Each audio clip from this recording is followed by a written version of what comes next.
అంతరంగ శుద్ధే కీలకం. అనంత ప్రేమ స్వరూపులారా, అంతరంగాన్ని శుద్ధి గావించే ఎటువంటి విధానమైన ఆమోదయోగ్యమే. దానిని కలుషితం చేసే విధానం ఏదైనా ఎటువంటిదైనా ప్రమాదకరమే. అంతరంగ శుద్ధి జరగడం అంటే ఆధ్యాత్మిక పరిణతికి చిహ్నమే. ప్రస్తుతం ఆధ్యాత్మిక మార్గంలోనికి ప్రవేశించిన వారంతా తాత్కాలిక ఉపశమనం పొందుతున్నారు తప్ప మూల నిర్మాణం మాత్రం మారడం లేదు. మూల నిర్మాణం మారకపోతే అది శాశ్వత పరిష్కారం కానే కాదు. అందుకే ఆ మార్గమే ప్రపంచానికి ప్రమాదకరంగా మారింది. ఎవరైతే జీవితాన్ని గురించి అన్ని కోణాల నుండి లోతుగా విశ్లేషించగలుగుతారో వారికి ఆ మార్గం పట్ల పూర్తి స్పష్టత కలుగుతుంది. అంతరంగం సమూలంగా శుద్ధి అవుతుంది.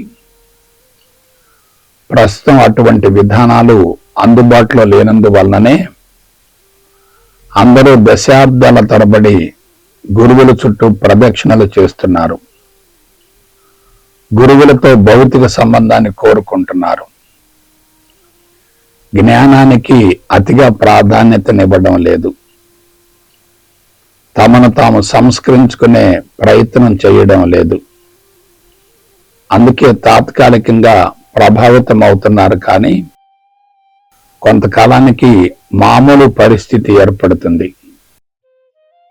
ఆ విధంగా వారు ఆధ్యాత్మిక మార్గానికే కళంకం తెస్తున్నారు.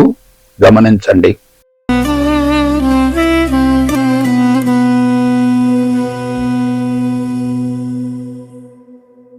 గురు వ్యవస్థ కలుషితమైంది. దివ్యాత్మ స్వరూపులారా, గురువు అనే పదం ఎంతో మహోన్నతమైనది.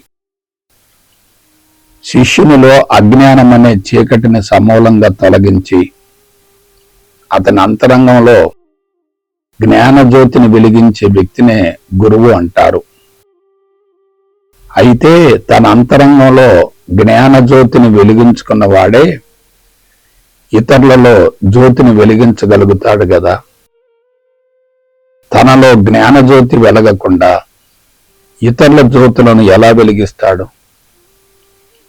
ఒక గ్రుడ్డివాడు మరొక గ్రుడ్డివానికి దారి చూపలేడు కదా. ధృతరాష్ట్రుడు అంటే ఎవరు? గ్రుడ్డివాడు కాదు, అజ్ఞానమనే అంధకారంలో జీవించేవాడు. అందుకే అతడు జీవితాంతం బాధలను అనుభవిస్తూనే ఉన్నాడు. తనను తాను ఉద్ధరించుకోగలిగిన వ్యక్తి ఇతరులను ఉద్ధరించగలుగుతాడు.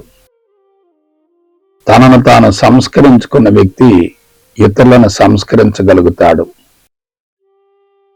బలంగా ఉన్న వ్యక్తే ఇతరులను బలోపేతం చేయగలుగుతాడు. బలహీనంగా ఉన్న వ్యక్తి ఇతరులను ఏ విధంగా బలోపేతం చేస్తాడు? ఆలోచించండి. గురువులు ప్రపంచ శ్రేయస్సును కోరినట్లయితే సమాజాన్ని ఉద్ధరించే ప్రయత్నంలో తమను తాము సమూలంగా ఉద్ధరించుకునే ప్రయత్నం చేస్తారు. ప్రస్తుతం గురువులను గమనించండి.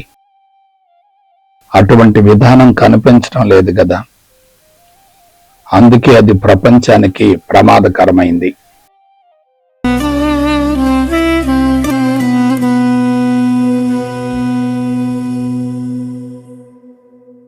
మన అంతరంగమే గురువు.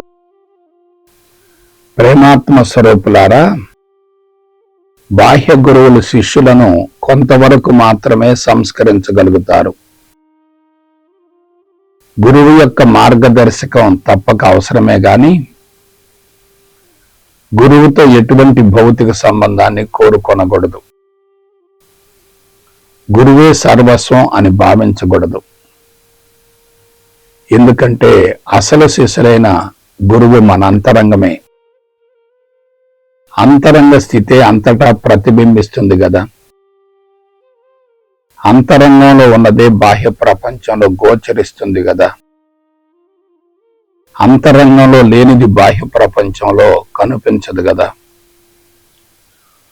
గురువు బయట నుండి ఎంత జ్ఞానాన్ని దారబోసినా శిష్యుని అంతరంగం కలుషితంగా ఉంటే దాని వలన అతనికి ఎటువంటి ప్రయోజనం కలగదు. అందుకే గమనించండి, గురువుల చుట్టూ తిరుగుతూ వారికి నిరంతరం సేవలు చేస్తూ వారితో భౌతిక సంబంధాన్ని కోరుకునే వారే బలహీనపడుతున్నారు, బానిసత్వాన్ని పెంచుకుంటున్నారు. అసలు గురువులే శిష్యులను బంధిస్తున్నారు, వారి పురోభివృద్ధికి అవరోధం అవుతున్నారు. ఎవరైతే తన అంతరంగమే తనకు అసలైన గురువు అని విశ్వసిస్తారో వారే పరిణతి చెందగలుగుతారు. వాస్తవానికి అంతరంగమందలి గురువును గుర్తించడమే అంతర్ముఖ ప్రయాణం, అదే ఆధ్యాత్మికత. అటువంటి ఆధ్యాత్మిక విధానాన్ని సశాస్త్రీయ పంథాలో అనుసరించగలగాలి.